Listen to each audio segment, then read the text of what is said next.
Everyone, कैसे हैं आप सभी। आई होप बच्चों आप सभी बहुत ज़्यादा अच्छे होंगे। एंड जैसा कि आप लोगों को पता है, मेरा नाम है नीरज और मैं आप लोगों का स्वागत करती हूँ आर्यभट्ट जी की दुनिया में।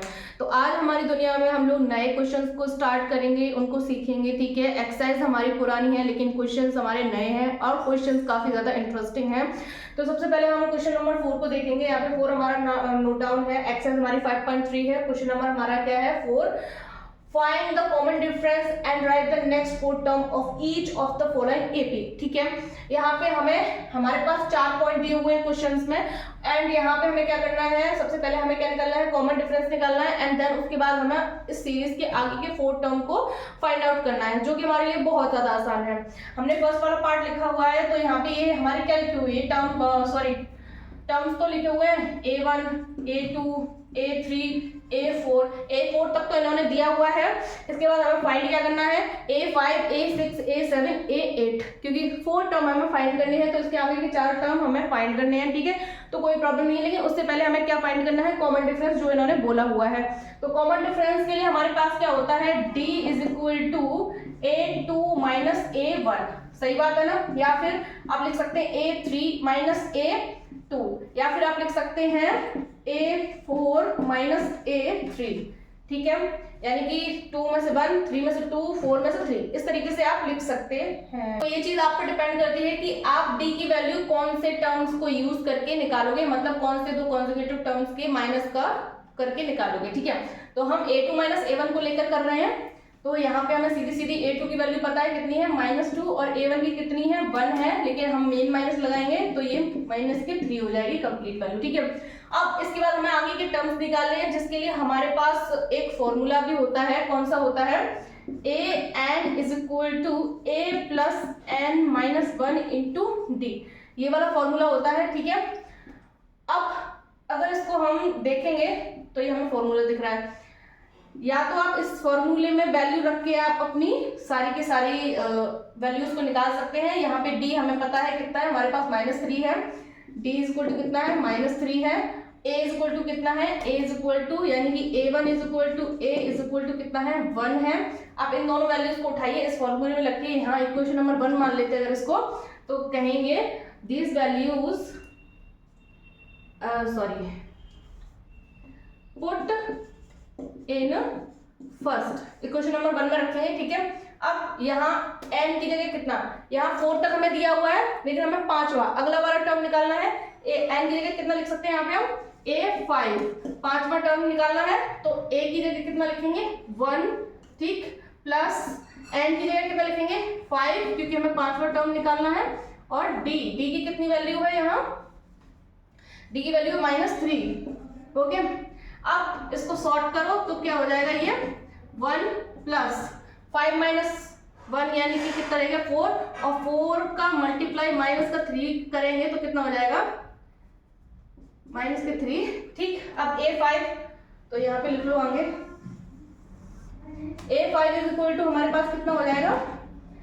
1 3 चौक 12 माइनस का, तो A5 की वैल्यू जो निकल कर आई वो कितनी आई? A5 = -11। ठीक, ये निकल आई। और इसी तरीके से फिर हम निकालेंगे A6 की वैल्यू। तो A6 की वैल्यू क्या हो जाएगी हमारे पास? सेम इसी में रखेंगे तो यहाँ पे 6 हो जाएगा, यानी कि A6 हो गया। तो यहाँ पे 1 आ जाएगी वैल्यू। 1 + n की जगह हम 6 रखेंगे -1, और d की जगह हम रखेंगे उसकी वैल्यू -3। तो कितना हो गया?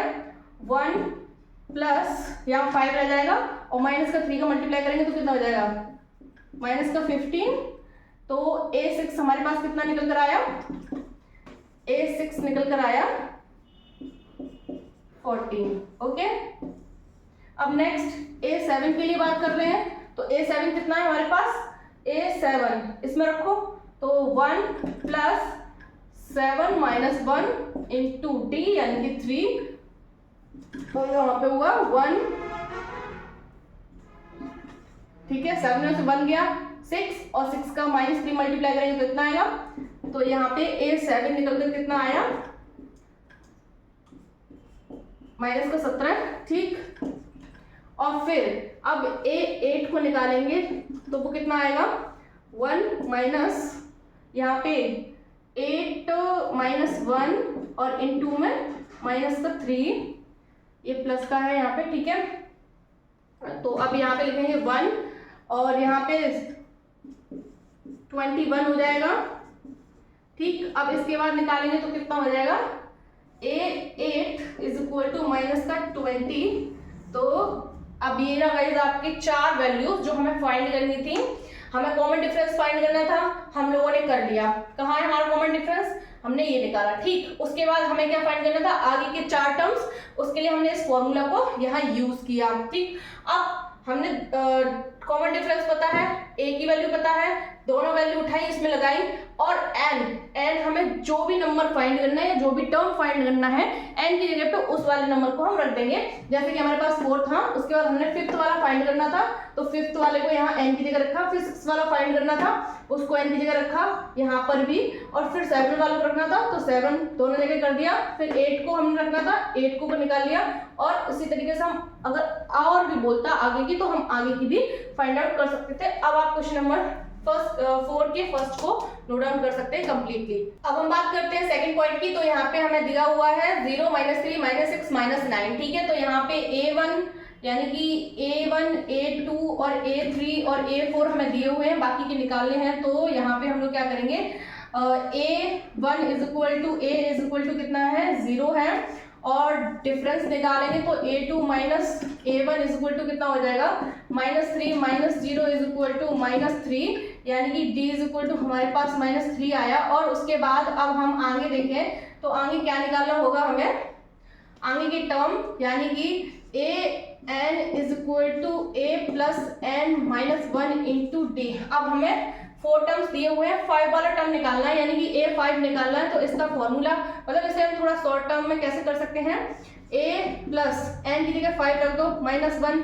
तो इस तरीके से हम इस चीज को यहाँ पे डायरेक्ट यूज करेंगे। तो किस तरीके से करेंगे, इस तरीके से करेंगे, यानी कि A5 अगर हमें निकालना है तो हम डायरेक्ट किस तरीके से निकालेंगे, A प्लस 4D और इतना लिखेंगे, और इसमें अगर हम वैल्यूज पुट करते हैं तो हमारा डायरेक्ट A5 की वैल्यू निकल कर आ जाएगी। ये वाला झंझट हमें करने की जरूरत नहीं पड़ेगी। तो A5 हम निकालते हैं तो कितना हो जाएगा हमारे पास, यहाँ पे हो जाएगा A की वैल्यू हमारे पास 0 है, प्लस 4 इंटू माइनस का 3, तो ये कितना हो गया, A5 की वैल्यू आई -12।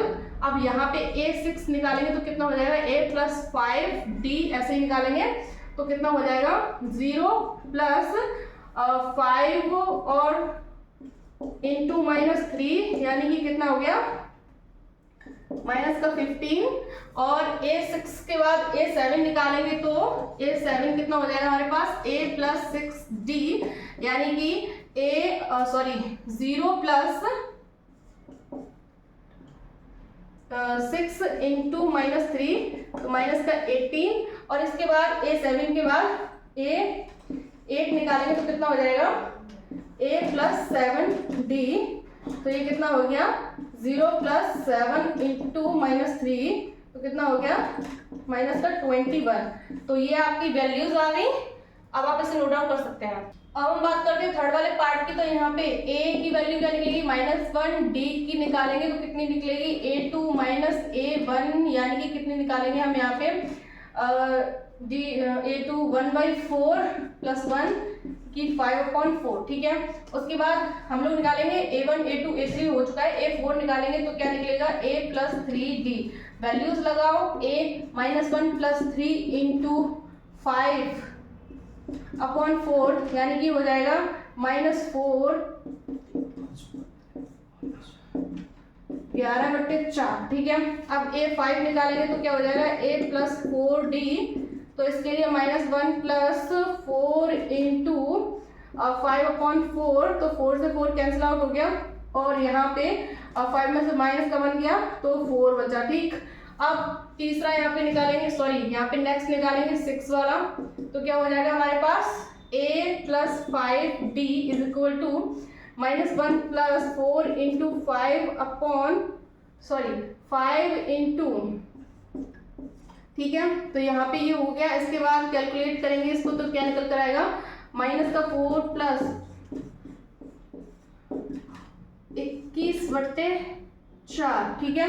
उसके बाद लिखेंगे A7, तो A7 क्या होगा, a plus 6d is equal to a की value -1 plus 6 into 5/4 is equal to कितना हो जाएगा, माइनस का 4 प्लस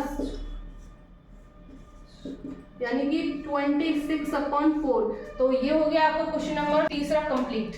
अब हम बात करते हैं अपने नेक्स्ट वाले पार्ट की। तो यहाँ पे सीरीज दी हुई है, a निकाल लिया है, d हम निकालेंगे तो माइनस का 5/6 और माइनस माइनस प्लस हो जाएगा, तो यहाँ पे कितना निकलेगा 1/6। ओके, अब क्या करना है, a4 निकालना है, तो a plus 3d is equal to a की वैल्यू -1 प्लस 3 इंटू d की वैल्यू कितनी 1/6। यहाँ पे 3 1 जा 3, 3 2 जा 6 करेंगे, तो यहाँ पे न्यू क्या बनेगा हमारे पास -1 और प्लस 1/2, तो ये क्या हो गया, यहाँ पे माइनस का 2 प्लस का 1/2, तो ये हो गया -1/2। ओके, अब इसके बाद करते हैं A5, तो कितना होगा, a plus 4d is equal to -1 plus 4 into 1/6। ठीक है, तो यहाँ पे कितना हो जाएगा, डायरेक्ट एलसीएम लेते हैं, माइनस का 6 प्लस 4/6 यानी कि माइनस का 2/6 बचेगा। ठीक है, उसके बाद A6 निकालेंगे तो कितना निकलेगा, a प्लस 5d यानी कि हमारे पास -1 प्लस 5 इंटू 1/6, तो कितना हो जाएगा, माइनस के 6 प्लस 5/6, तो कितना हो गया, माइनस का 1/6। ठीक है, A7 निकालेंगे तो कितना हो जाएगा, a plus 6d is equal to -1 plus 6 into 1/6, 6 से 6 कैंसिल आउट, और यहाँ पे हो जाएगा -1 प्लस 1 इज इक्वल टू 0। तो ये हो गया आपका फोर्थ वाला पार्ट कंप्लीट, नोट डाउन कर सकते हैं।